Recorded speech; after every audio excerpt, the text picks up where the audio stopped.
My name is Red McCombs. I was born and raised in the little town of Spur, Texas. I'm a native Texan. I fell in love with the University of Texas when I was going to school there. And San Antonio was always our second home. And I started my business career in Corpus Christi because that was where my fiance was.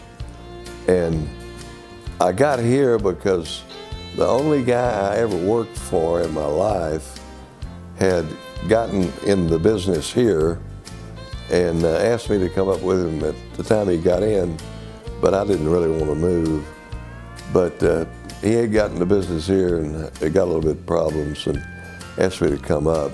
And my plan was to stay on there a few weeks, but I hit a good streak, primarily by the use of radio and television, and decided on weekends I would drive back late Saturday night, get back to Corpus Christi. Charline and my three little girls would be sound asleep, and I'd usually drink one bottle of whiskey on the way back to Corpus, so I'd be pretty well greased up. After I decided with him that I was going to move to San Antonio, I woke up Charline and I said, 2 o'clock in the morning, honey, oh, go to sleep, honey.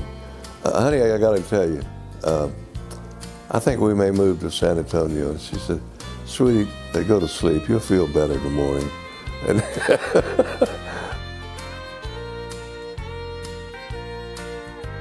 I was raised in the car business, although I had never intended to be in it. My dad was an auto mechanic, loved what he did, was very good at what he did, never was in management in any way, any role. I got in the car business strictly by accident of, I had a little wayside time on a corporate job that I had, and one of my buddies' uncle owned a Ford dealership in Corpus Christi. And he said, why don't you, instead of going down to South Texas and work on a drilling rig and sleep with the snakes for a couple of months till your class opens, why don't you come and sell cars with me? Oh, well, I didn't have any interest in selling cars at all, none. He said, well, you know, Charline is living here and blah, blah, blah. He said, come down and talk to my sales manager. So I did, rest is history. It was a natural for me. I found it very easy. I found that car salesmen didn't work. By and large, that's still the case. So if you want to get in an industry that is not overcrowded with really talented people, become a car salesman. Everybody wants one. And the guy that just bought one, when he's driving down the loop, he'll see another one pass him that if he had the resources, he'd rather have it, although he just bought one. So you're in an industry that we grew up loving cars, and it hasn't changed a bit, and I don't think it ever will. Toughest thing about it is that you have a lot of competition. Most all the manufacturers make very good products. Most all of them have certain advantages, and no one has all of them. It's not that it's such an easy thing to do, but it's a really fun thing to do that you can win if you prepare yourself to win. You can win. My first car was a brand new car because I always had an older car that my dad would fix up or something, and so none of them were ever my cars. And when I got out of the Army in 1946, I had saved enough money to buy a new car. The war was just over.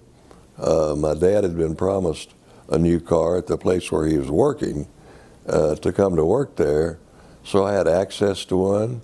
So it was a 47 cream-colored Ford, super deluxe.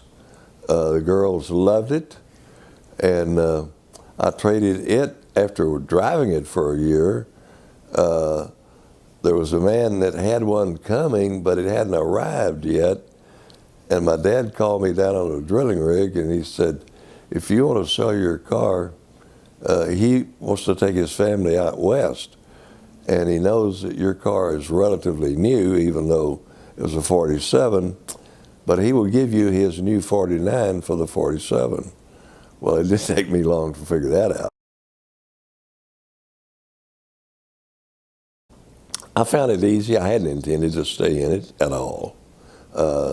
And I could say I studied it and worked hard and all, but I didn't. But I could win at this easily. I mean, it was nothing to it. I was selling 30 to 35 cars a month, and the average we're selling about 8, and that's still the case. Average salesman sells 8 or 9 cars a month. And so I was blowing them away. And a very simple process. And that process was, I know that you want a car, and I'm here to help you. Just tell me what you want, and I'm going to help you get it. And we will get it. So I'd like to start with the fact that the people know I'm going to get a car for them. And I would. The Spurs were a natural because most people know that I'm very interested in athletics. If I could have been a professional player good enough in any kind of athletics, I would have done that before anything. And I played all sports, but I was not that good. But the Spurs are the result of our World's Fair here, where I was very much involved, was on the executive committee and such, and we found out that San Antonio had no image at all with the Fortune 500 CEOs. We couldn't get access to them. We didn't even exist. It wasn't that our image was bad, it was zero, none. And here we thought our little city was everything. But the Fortune 500 CEOs that we were trying to get to come here and lease land from the Fair Corporation, build a building, put a theme in there, thematic to the fair, and staff the theme in the fair for 6 months. It was an expensive project. And I found out what their thinking of San Antonio was, and it just wasn't even on the board.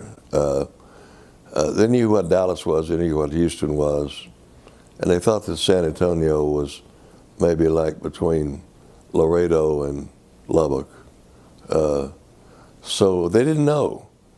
But I did also know that the guy over in Atlanta had put the big bird up, and people like me were watching grainy sports 24 hours a day, old-time wrestlers, you name it, not much product. I said, this is going to be the answer. San Antonio has to get identification. You cannot get it any other way than you can, as quickly as you can with sports. Because people are going to follow their favorite sports teams. So we've got to get a sports team that's a so-called major league team, and we've not only got to have the team, we got to have a winning team. Now, easy to say, hard to do, but we did it. And the only team that I could find that would even come close to doing anything were the Dallas Chaparrals, and they were for giveaway because they were doing so poorly in Dallas. So I got some of the local guys to go with me. We put it together. I knew that in sports, we were talking about an entertainment product, and to entertain people, we had to win. I always stayed by that. I've been a sports team owner for 32 years of my adult life. starting in Corpus Christi with Class B baseball team. But here, this was the big leagues. It was the big shot. And we got a tremendous amount of assistance from all of our media. They all recognized our market, and it wasn't even nearly what the major leagues wanted as a market. So we had to kind of bull our way in, but we did.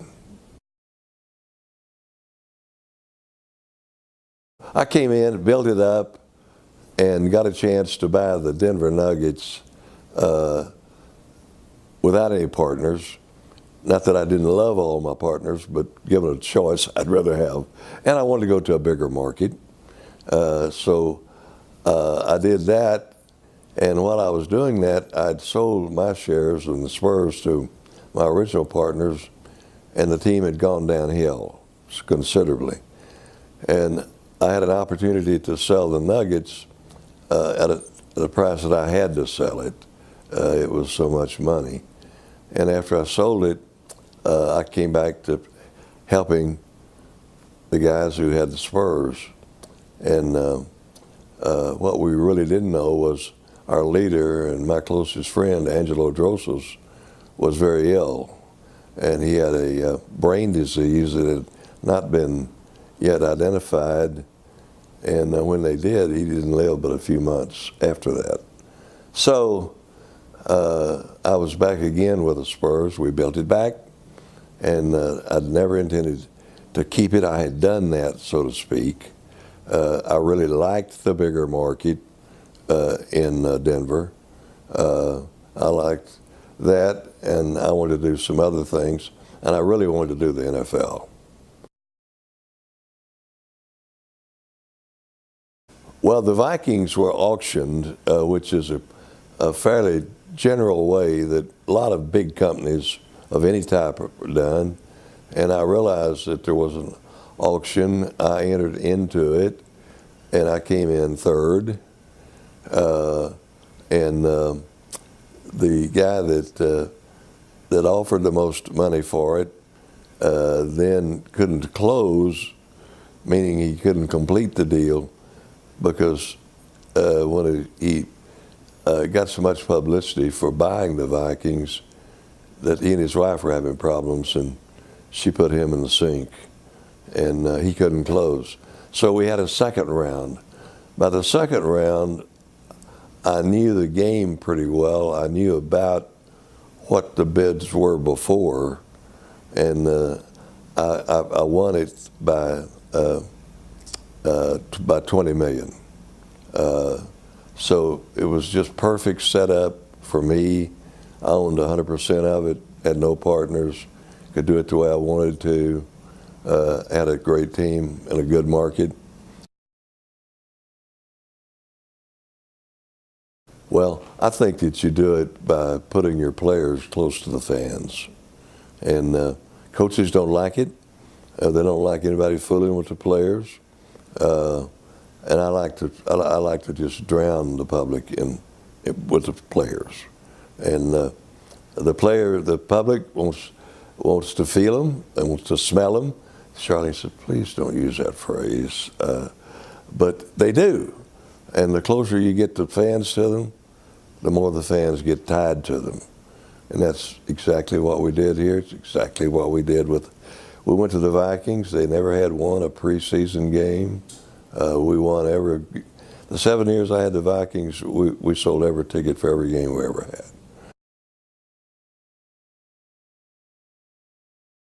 Well, it made me feel unbelievably just great, because this is such a great city, and it was not being recognized as a great city.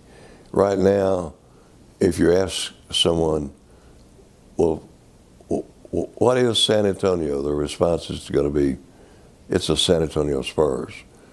For many, many years, it was the Alamo. And I'm not trying to put the two together to show which one should or shouldn't be. But the San Antonio is known now internationally because of the Spurs. It's by far the biggest thing that I ever had anything to do with insofar as capturing a community. Clear Channel was a dream come true. That really was more than a dream. Larry and I were good friends. We had done several business deals together as partners, mostly in oil or in real estate. So I had tried to buy WOAI because it was such a big honker with a signal it had. And I wanted to get WOAI because most all of our properties were going to national corporations instead of individuals. And I was afraid we were going to lose touch with a lot of our people that we didn't want to lose touch with. So as it turned out, I couldn't buy it. The Avon company that owned it at the time, I couldn't get together with them. And then Larry called me one day and he said, you know, this little FM, it just came on the air, is struggling, I know, but you ought to buy it because they really want virtually nothing for it. And I said, well, that's what it's worth, virtually nothing, because they don't have any listeners, and that's not what I'm interested in. And he said, well, you can buy it for us, and he mentioned the price, and I said, well, that's almost giveaway. Well, it would be if you could put some programming in there. And he said, Red, you could build a station up. It'd be worth something. And I said, I'll tell you what, Larry, you and I will buy it. And he said, well, I'm not really. I said, hey, we'll get the money from the Frost Bank. We did, $150,000. Never intended to build that worldwide greatest group of stations ever put together. We sold it, we made a lot of money on it, made a lot of people rich, and it allowed me to do a lot of things I couldn't have done otherwise.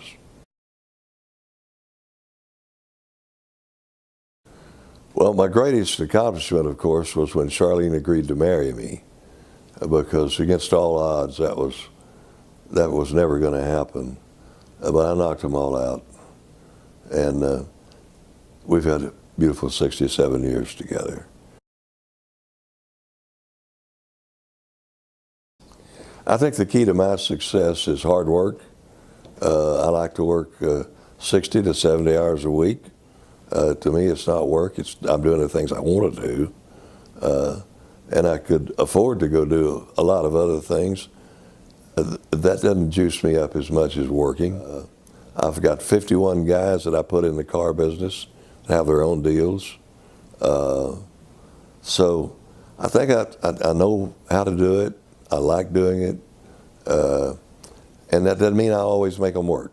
Like I've had deals that didn't work. To me, the size of the deal makes no difference whatsoever. I want to win my turf, and if you're on the next corner, I'm going to beat you, and which I usually do. I know. Well, I think that God gives all of us the great equality that we talk about, equality. To me, equality is what God's gift is, and that's 24 hours a day. Everybody gets it. Nobody gets any more. Nobody gets any less. And when you wake up in the morning, regardless of how you feel you've been belted around or whatever, you got the same opportunity as anybody else on earth. You got 24 hours. Issue is, what do you do with it? And when I go to bed at night, before I say my prayers, I take stock of what I did today. And if I didn't do something that made a difference, I'd get to be kind of hard on myself. I had students ask, what should I do, what should I do? It doesn't make any difference. Get you a job and do better than the guy around you. Come earlier, stay later, do better. Satisfy your customers better. So I think it's a great time to be alive. We're going to be able to, during our lifetime, to see so many different things happen that are all good for mankind. And I think that's what God wants us to do. He makes us in His image, expecting us to do things that favor Him. And I think that's easy to do.